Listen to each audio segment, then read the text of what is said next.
Hey, yo, what's up, guys? Nico here. Hey, today's topic is going to be carrying a chip on your shoulder. I'm pretty good at that. Most of my life, I've had a chip on my shoulder about something, just in general. Give you guys a little backstory on it. Growing up, I always felt like my family was too poor to be rich, and we were too rich to be poor, so we were kind of stuck in the middle. Just like most families in New Mexico, money is a pretty big topic. Growing up, I remember hearing that conversation around the table all the time. So for me, being financially stable was always a goal. And I unfortunately took the wrong path at a very young age to try to become financially stable. Was another big reason that I started to go ahead and sell loose cigarettes, and then progressed on to other drugs. I always had the opinion that money was green, and if people didn't like me because I was too poor, or people didn't like me because they felt I was too rich, I would just take the green out of them. It's just my concept. It's not a very good concept, but that's what kind of got me propelled into the selling of narcotics and selling of drugs and all that other stuff. But it also created a chip on my shoulder. And that chip was that, you know what, most of these people don't like me, or they're not going to like me, or they're going to find a reason not to like me. So, fuck them all. That was my personal opinion. I've had some individuals come up and tell me, Nico, you're just a dick. Facts of it are, I was just a dick. And I still kind of am, I'm going to be honest with you. That's just something that I know about myself, one of my characteristic flaws that I need to correct. But it got me to thinking, because I recently got told that again. Yeah, I carry a chip on my shoulder.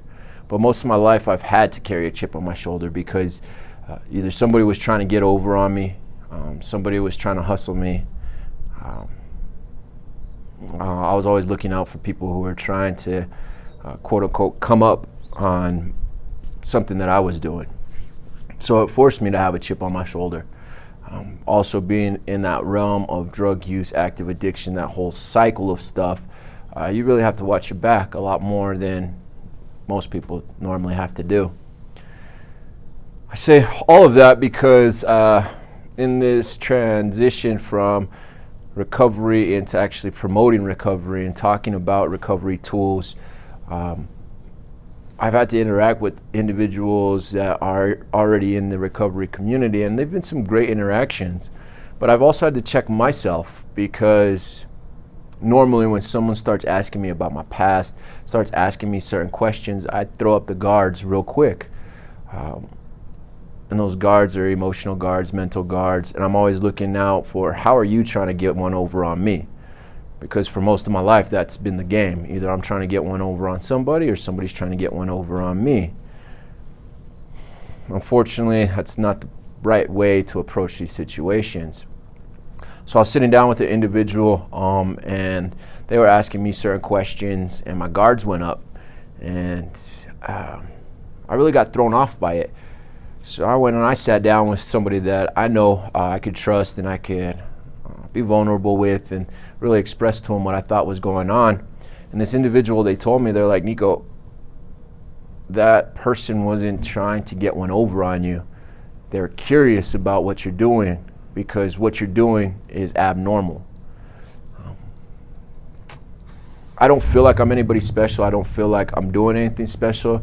I really just feel like I'm trying to put my story out there so that others can see that recovery is possible. There are different tools and there are different ways to get it done. But that is a new thought process for me. So my buddy, he told me, he was like, Nico, you just have a chip on your shoulder. And it hit me. It hit me again. I do carry a chip on my shoulder because I always think that somebody's trying to get one over on me. So I wanted to present that to you. There's different thought processes that we have in our active addiction. There's different ways that we would function, different ways that we would finesse people to get what we wanted. You know, we all acted in a certain way to get a certain thing in our addictive lifestyles.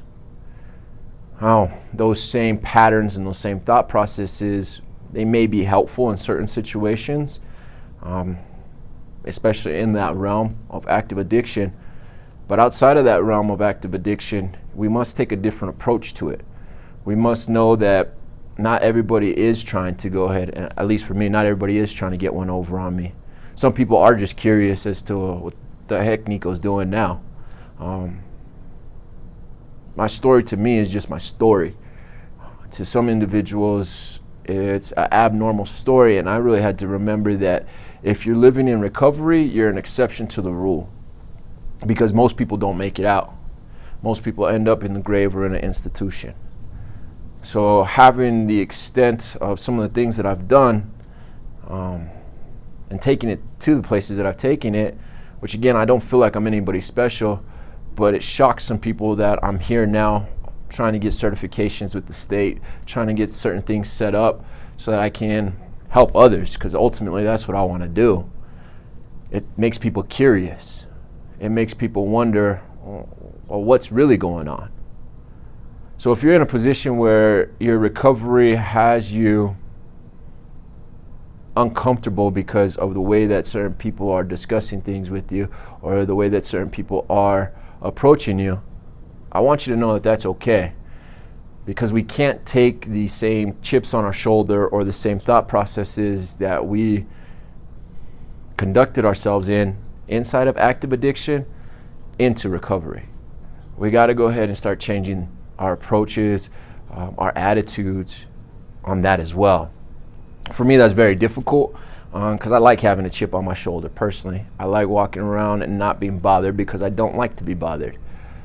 In this new endeavor of No Halo, I have to go ahead and be more open. I have to answer more questions. So for me, that's something I got to work on.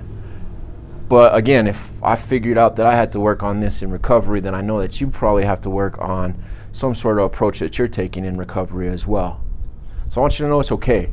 It's okay to be in that uncomfortable state, but always take the approach that maybe, for the most part, not everybody's trying to get over on you anymore. Not everybody's trying to take advantage of you anymore. And that there are people that do want to help you out. Because that's what I have to go ahead and acknowledge.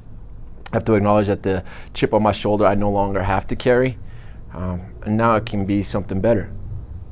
Whatever that better is, it's great. Again, I don't feel like I'm someone special, but I do know that in recovery, I have to approach things, approach situations, approach conversations a lot differently than what I normally would go ahead and do. It's not a bad thing actually at all, and I enjoy it.